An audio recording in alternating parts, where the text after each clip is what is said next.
Hello, and welcome to the Still Standing series. I'm your host, Coach Violet Coots, and I'm happy to have my special guest today, Jennifer Trinidad.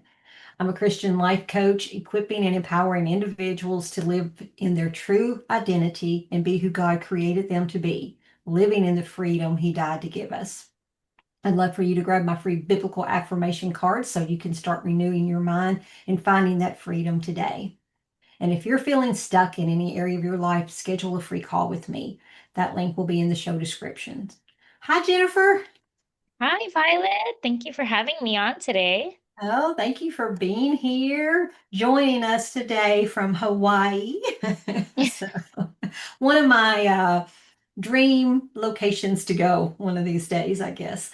But Yes, definitely need to come and visit. Sunshine here 24, no, not 24, 365 days a year. yeah, yeah. So, I'm glad you're here. I'm glad to have you. And I've known Jennifer now. We've known each other for about 3 years, and so that's been awesome.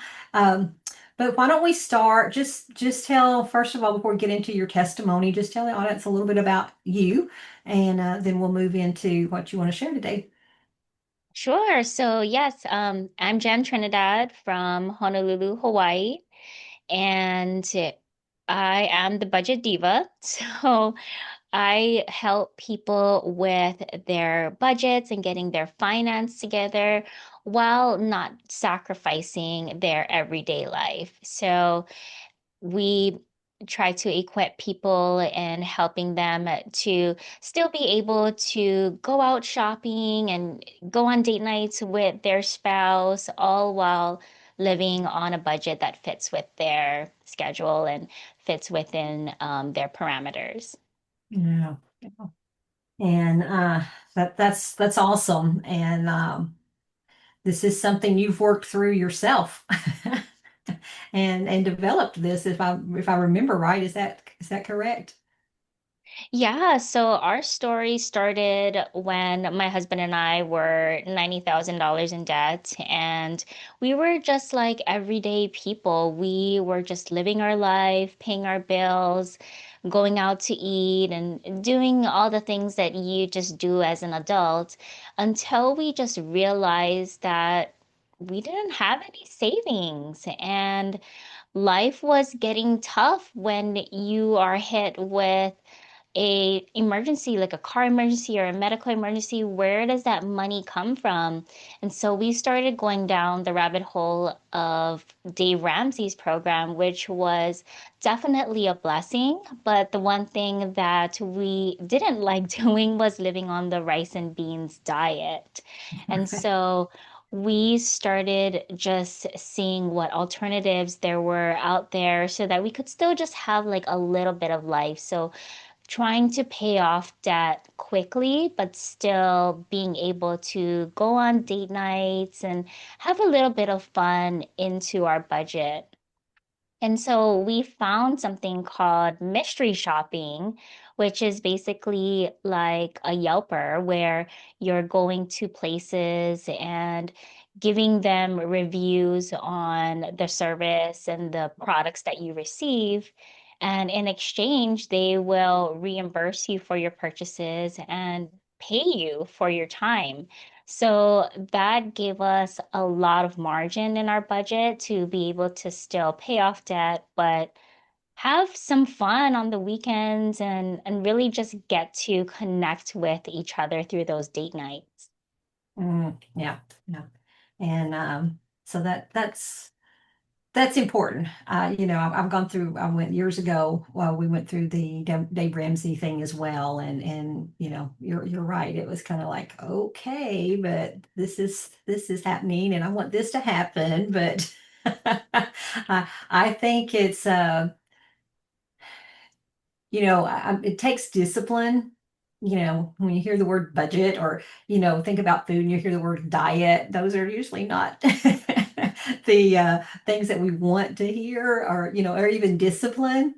But when you can find a way to do it and still live and still have fun and everything, then that makes it even better, right? Definitely. I don't like Yeah. the word diet either. Right.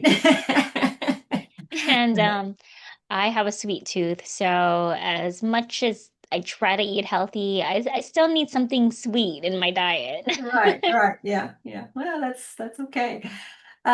So, you mentioned your husband, and so let me ask you, how did, or if he did, even coming into getting into the budget diva and paying off debt and things like that, did you find that your relationship with God, or your going to church, and it doesn't have to be church itself, but relationship, your faith is what I guess I'm asking. How did you find that that played a part into to what you were doing as well? Definitely. So, we were like regular, normal married couples out there going to work, paying bills, doing all the things that you need to get done as an adult. But we were kind of like living like roommates because we were so busy with our schedules. And then 2020 happened, which was actually a blessing in disguise because we couldn't go out to see people, so we only had each other. What we would do is mystery shopping was still alive and well. It was just in a different format where there wasn't any customer and employee contact. But we would just drive around the island and go to these different mystery shops, go to the beach. There were times when you couldn't even sit on the beach because it wasn't allowed during COVID. Right. So we would just have couch date nights, which was basically just going into, driving around in the car and talking with each other. And it was so great. Our relationship just blossomed.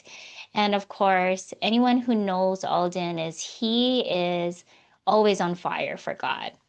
Yeah, And that's so good. during these talks, he would always make sure to include God into our conversations. And we just had really enlightened conversations about different topics. And I just learned so much from him in that time, which was such a blessing. And so COVID was a difficult time for everyone, but I'm so glad that we had that time together to just have one-on-one time to get to know each other all over again. Yeah, that's good. Yes, I remember I've seen some of the videos and things and that he had out there and stuff. So he was a joy, and then unfortunately I hate to say that he was, but something you and I have in common, and is that being in that club that nobody wants to be in, of widow and widower, and we've talked about that, not liking that name or that title, and label, but yes, so I'm sure that makes those moments even more precious, those memories more precious, that during those COVID years, and during that COVID time and stuff. So tell me a little bit about, if you don't mind, how, when was it he passed away? Your, It let's was see. November 2023. So I I've, remember that year.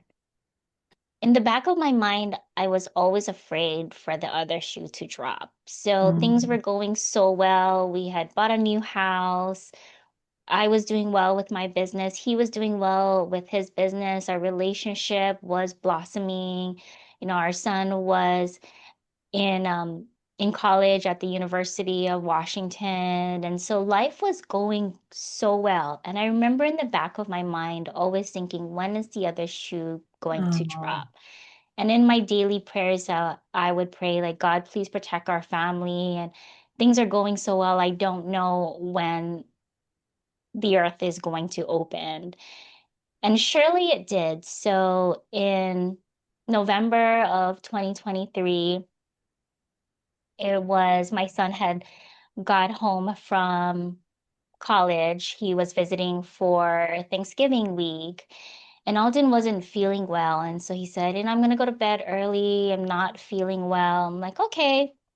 And in the morning, I didn't say goodbye to him because he had left for work already. So I called him and he said, well, I'm just kind of resting right now, kind of taking it easy at work because I'm not feeling well. And he didn't want to go to the hospital right away. So that was about 6 o'clock in the morning. A few hours later, I got a call from his boss saying that he was driving, got into a crash, and was in the ICU. Mm, And so it was at that point in the back of my mind that I already knew God was going to take him. mm, And it wasn't like I was okay with it. Of course, when the family went to the hospital and we saw him, we were praying so hard for God to save his life, for him to come back to us because he was already, you know, he wasn't cognizant already. And even though we were praying so hard for him to come back to us, in the back of my mind, I knew God was going to take him because he had done everything that he was supposed to do on earth. He was like the Apostle Paul. He was so on fire for God, and he would walk up to people and ask them, like, hey, do you go to church? And if that person said they didn't go to church, she'd be like, I'm bringing you to church on Sunday. Like, you need to know God. You need to know Jesus. Like, he is amazing. And at that point, my whole world just crashed. When the doctors told us there was nothing more that they could do, mm, he was already gone. They had maxed out everything on the monitors to help him come back to us. My whole world fell apart. yeah. And it was at that point that I had to make a decision. I had to make a decision. Am I going to stick with God and really believe that He is still good? Yeah. Or am I going to go the other way? And I'll be honest, I was really angry at God. I Mm, was so angry because I was like, here is this great person who is on fire for you and, you know, is doing his ministry of how to save people and get people to know Jesus, and like what happened? right. Yeah. And I think, that's a normal, anger and the questions and the anger and all the emotions, it's normal. Uh, and but there's no way to prepare for it. And, in your case, it was a sudden death. My husband went through cancer for 18 months and everything. And again, we knew that it was coming, but like, even in that preparation and knowing there is not, you still never are prepared for it to happen and everything. But then you do have to work through those emotions. You do have to. And as I was thinking actually this morning, knowing that we was going to do this podcast and was thinking back, and I was like, oh, this is right at that 2 year mark and everything. So how how is how is your relationship with God? Because I know for me, I'll just say this for me, I never had that thought, but I do feel like for a minimum of 3 years, I was in just this pause, this just autopilot.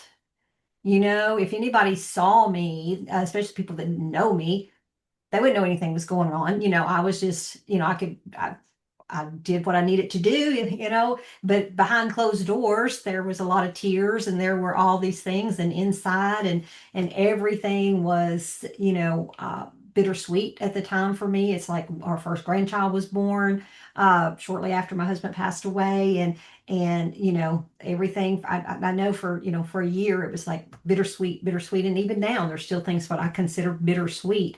But so and grief, it's a process. It's a process, and but how did you proceed forward? The first few months was definitely a blur, and I was in fight or flight mode. So I was carrying on as normal as possible.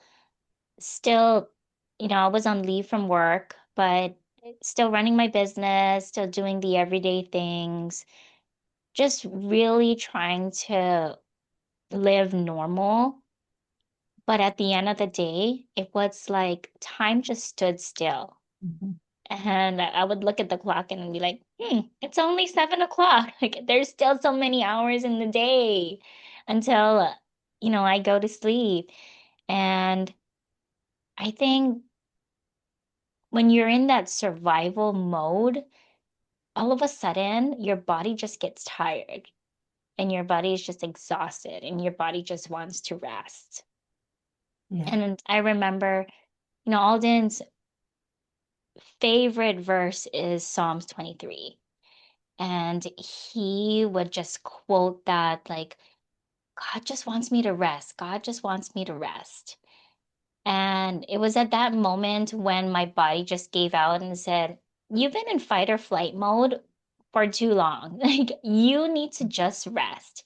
And it was at that time that I just started crying. Like, I would just cry on a daily basis. I would write in my journal while watching sermons on TV. um, I couldn't really go back to the church, our home church, because that's where Alden and I built our life. Like we were serving together, we attended church together, we would have all of our church gatherings with our friends together. There was no way I could go back, and I went back for a couple of times, but it just wasn't the same. Right. And so, church and my relationship with God, what that looked like was getting out my journal, being in the house alone and turning on the TV and watching sermons and just crying out to God. And what I love about God is that he's not angry if Right. we ask him why and why, and I don't understand, and maybe we'll never understand until we get to heaven. But he understands our pain and he understands our tears and he understands our frustrations, and he's not mad at that. And there were Right. times when God would talk to me and I would have to say, you know what? I can't right now. I can't talk to you right now. I'm just too angry. And that's okay. And Yeah. I think that that's what really got me through the first year. And if anybody can get through the first year of grief, that's the hardest year, especially when birthdays and anniversaries and all of those holidays come around. Yeah. Yeah. All of those firsts and stuff. And I think, what you just said is just so important. Whether we're walking through grief or whatever we're walking through, is getting to that point and having that relationship with God of knowing that He can handle all of our emotions. He can handle that. And you're right. He's not mad at us. He's not mad, and He's there. Um, and I think that, again, I think that's so important because I don't know, for me, growing up, I felt like, oh, you was taught you're not supposed to ask God any questions. You're not supposed to question God. That's not. That's not really true. And everything, there's a heart posture, I think, but He knows our deepest pain. And then, I can't remember the verse right off, but it talks about, Jesus came and He walked as man on this earth. He's been through, so that so that He could sympathize with us, and so that He has that compassion, and He knows those deepest hurts and everything. So, But I think that's important for people to know whatever you're going through. If you're watching this, whatever you're going through, whatever you're feeling, you know, don't keep it bottled up. Because one thing for sure, God already knows what you're feeling. He knows if you're mad. He knows if you're scared. He knows every thought. And us actually being willing to actually get it out. It's better I'm glad you said you was like journaling and stuff because I'm sure, it's what we keep inside that keeps, really hurting. But when we need that release. We need that release and different ways of doing that. I get the crying and the journaling and not being able to go back to places and stuff. And it's like, okay, it's not the same, and it won't ever be the same and stuff. So how have from there, you said that first year, and you're right, I got all those first during that first year and stuff. But how do you see, how are you progressing now through your grief?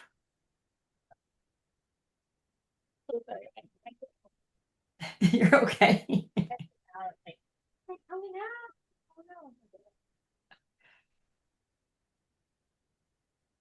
Yeah, I think that what really helped was God had placed so many people in my life prior to his passing that I just had a super strong community around me to help me get through this. And people like you who I've never met in person, just through, the online business community.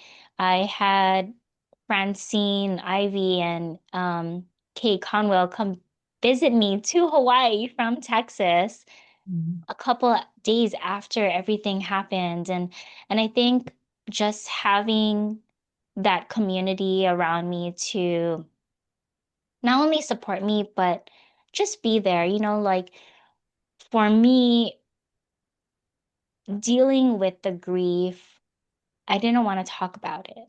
Mhm. But just having people knowing that they were just there to cry with me, to go on long drives around the island with me, which was also really hard because it reminded me of when Alden and I used to do that together.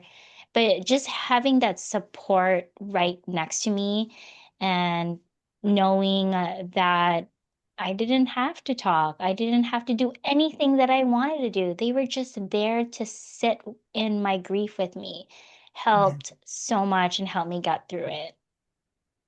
Yeah. Yeah. It's important. It's important to have those people and and it's awesome how God does put people in our lives, in our paths and stuff and positions people, even when we don't realize, even when we don't realize it ahead of time. But it's like, wow, thank you. Again, he's there with us. He's there with us and stuff and all of that. So. Well, now I think you took some time off, which I totally get and understand. I think from Budget Divas, you kind of stepped back from that for a little bit, and but maybe you're getting back into that now. And it's kind of like it's time that you can pick up and move, start moving forward some more.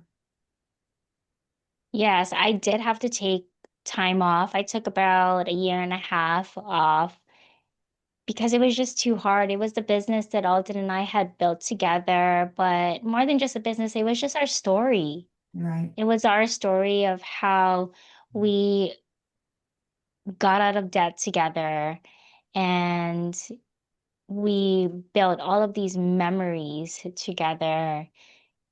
And I'll be honest, in the first year, it was not a good year to be on a budget because when you're dealing with grief, everyone deals with it differently. Mhm. Maybe they use food as a, resource to cope or anything else. For me, it was spending to make me feel better. And when I say that money is emotional, or when people in general say that money is emotional, it really is emotional and it really does drive our financial state.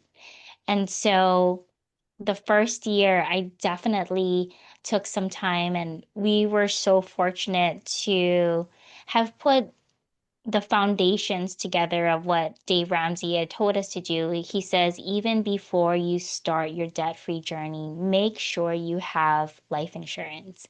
And so I was so grateful for that because I knew that if I needed to take more time off of work or I needed to heal and I didn't have to worry about the finance part. That part was taken Yeah. care of. But at the same time, what brought me back to Budget Divas was, wait a minute. Okay, I've had a year of fun with, trying to make myself feel better. Now I need to get myself back into put in that financial hat back on. Yeah. And I just had a strong community of people telling me like, hey, when are you coming back? And we miss the podcast and we miss, all of the things that you used to do with your business. And I think I really needed to take that time off so I could heal. But now, talking about the legacy that Alden had left with me from an emotional and a financial standpoint, I felt it was time to come back. And it's really important to tell people like, hey, you just never know what's going to happen. You can have all of your ducks in a row and the earth will open up and swallow you whole. So, although we can't plan for things like that, we can do small things so that when an event happens, we'll be prepared. Right. Yeah. Yeah. And you know what, as you're talking and I'm hearing your what everything you're saying, I'm thinking about, you know, here you've got your spiritual, you've got your faith, but you've also got the practical. You had both foundations. You've got a faith foundation, you've got friends, you had God, but you had the practical things in place as well, which allowed you to be able to take that needed time and everything. And some people, I don't, we don't think about that. I know I did insurance. I was in insurance, for 40 years. And the last 20, a lot of it had to do with, life insurance, disability, and, some of those type things. And, it's like we don't want to think about those things, but it's still a reality. It's still a reality. Even with our faith, there's still the practical side. There's still the reality of it. And I think, God gives us, I think he gives us a brain, but he gives us ways of being prepared. And it's not just the faith, but I'm just seeing both of those, how that worked together to help you um, have that space, have that time, have that community to, it couldn't take it away. None of it. It's great that all that's placed, none of it took the pain away. None of it caused it to not happen or, to change it. But, I think just the being able to deal with it, maybe, you didn't have some of the things that might have been there. It'd have been a whole different picture. I guess is what I'm saying. It'd been a different picture if you didn't have, like the life insurance. And it'd been a different picture if you didn't have your faith to fall back to. It'd been a different picture if you didn't have those friends. And so I'm just seeing this whole big, community and a big picture of how we can be prepared in multiple ways. That knowing that, bad things happen to good people, whether it's, death, whether it's, it could be a disability, a loss of a job, and, just different things. But I think community is so important. And you even mentioned about, how we've met through an online community. And even though we're miles away and never met in person, we still have that connection and to be able to still connect and to pray with you and for you and be able to support. So God brings community in a lot of different ways. Definitely. Yeah, so that's good. Um, So what now? Kind of where do you kind of feel like you are now, and where's God pointing you now? I think it's just an act of obedience. I remember when I was ready to start my business again, and we have Coach Francine in common. And so I had reached out to Francine because the three of us have similar stories. So I said, no, I'm ready to start sharing my story and really connecting with people again, but I don't know what that looks like. Right. And one day I heard God, when I was in the car, I heard God clearly say, I know you don't want to talk about it, but I want you to talk about grief. Yeah. And I was like, no, I don't want to talk about it. I don't want to relive it all over again. But through healing, through therapy, through working through this, and really listening to what God wants me to do, I found that it was really helpful to talk about it because my story may resonate with someone else. And I've already had people reach out to me saying, I heard your podcast and I heard your story, and oh my goodness, like my story, I have a similar story or a similar situation that I'm going through. And so I don't know, Violet. I don't know what the next steps are. All I'm doing is following God and listening and acting out of obedience. And He's just giving me little pebbles one at a Right. time. And I don't know where it's going. I don't know what the big picture looks like, but just But following those little pebbles and just listening and obeying Him. yeah. But that is the next step. And really that really is when we say we walk by faith and not by sight. That's exactly it. It's like listening, being obedient, and trusting that he does have it. He knows the big picture, and he will give us what we need and what he wants to. But being surrendered to him, and being obedient to him. And I think it's great how you've already touched lives, and so many people, and that's one thing that this, my Still Standing series is about, is sharing testimonies, because so many times I feel like whatever we're going through, you know, we can feel very isolated and feel like we're the only ones and that nobody else can understand, nobody else has been here. And, it's lies of the enemy, but we can feel that isolation.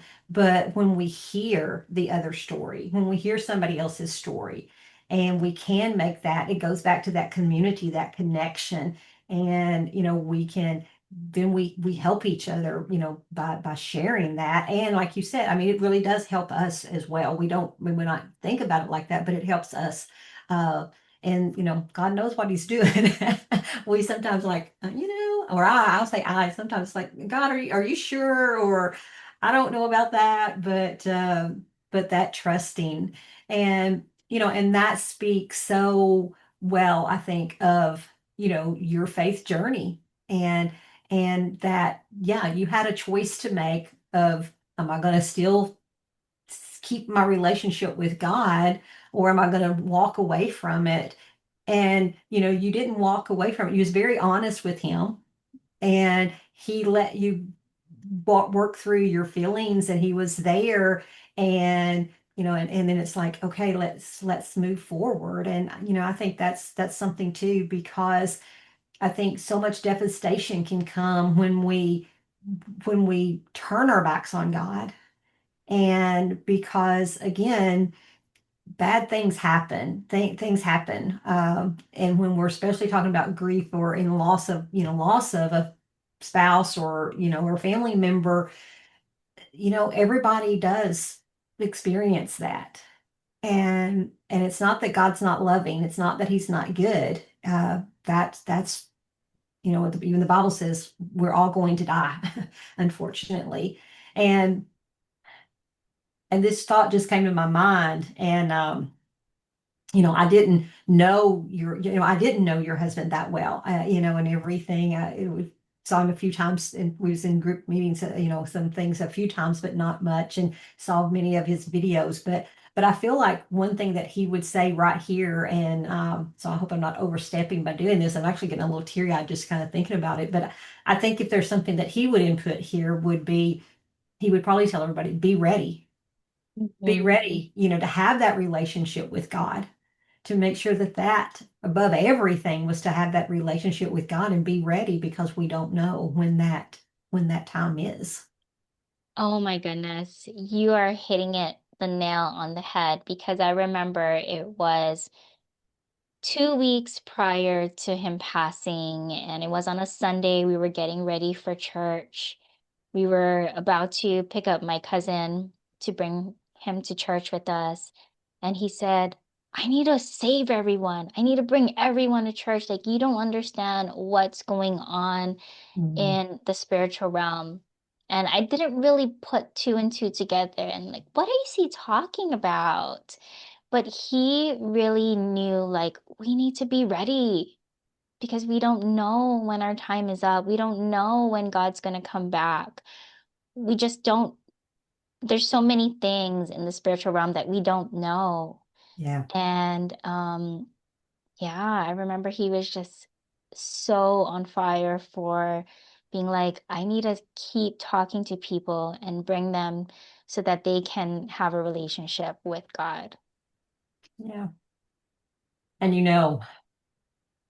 um, I'm just sitting here thinking as you share your story, you're not just sharing your story, you're continuing to share his story. And I'm getting teary-eyed, so sorry. But you're continuing his legacy, y'all's legacy even together. You talked how y'all, your business and everything was together, but I feel like even through this, you're carrying him. He's right there with you, and you're carrying on what he wanted to do and what his message. Definitely. So that's beautiful. That's beautiful. Uh, I appreciate you being here today, and I appreciate you sharing your story with us. If there's something else that you want to share, I don't want to cut you off. I do want to ask. I always try to ask a couple of questions though at the end. And one is have you had did you ever have like a life verse, or something that was kind of like this is, and if maybe I had one together or whatever, but and not everybody does, and there's a lot of verses in the Bible, so but some people have, it's like, oh, this is my go-to verse when regard things are going bad or things or whatever. This is kind of like, this is the verse I go back to. Yeah, so I love 2 Corinthians 10:5, which says that we demolish arguments and every pretension that sets itself up against the knowledge of God, and we take captive every thought to make it obedient to Christ. And this has been my life verse because I know that I can get in my head, and negativity really can get into my head. Yeah, yeah. And every time I have a negative thought, I imagine that I'm wrapping it into a ball and I'm just throwing it up to heaven. Be like, God, I have this negative thought. You deal with it now. Oh, that's awesome. Oh, I love that. Yes, that's awesome. Uh, and then the other thing I like to ask people is, knowing what you know now, what either advice or encouragement would you like to leave people with? So good. I would say be a Peter versus a Judas. Judas ran away from God and Peter ran to God.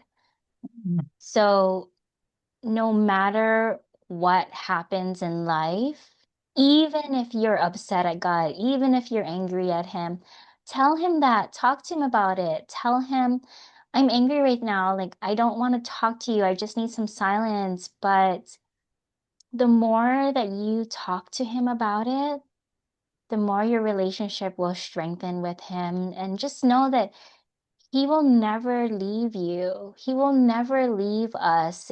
we're the only ones that can walk away. Right. That's beautiful.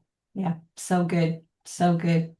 That's, thank you again for being with us today. I so appreciate it. I I always like to leave us with the promise that we have in I think it's a promise in Isaiah 43:2. And it says, when you pass through the waters, I will be with you, and through the rivers, they shall not overflow you. When you walk through the fire, you shall not be burned, nor shall the flames scorch you.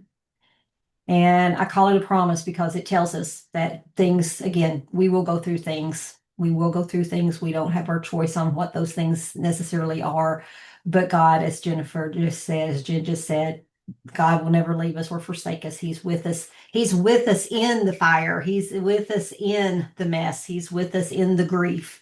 As well as and as well as in the successes and everything. So, uh, I will have, Jen, I'll have your information in the description and everything. If you are looking to get a handle on your budget and want to have help on getting out of debt, but at the same time, not living on the, what'd you say, beans and rice, and Yes. stuff like that, and learn different ways of being able to do that.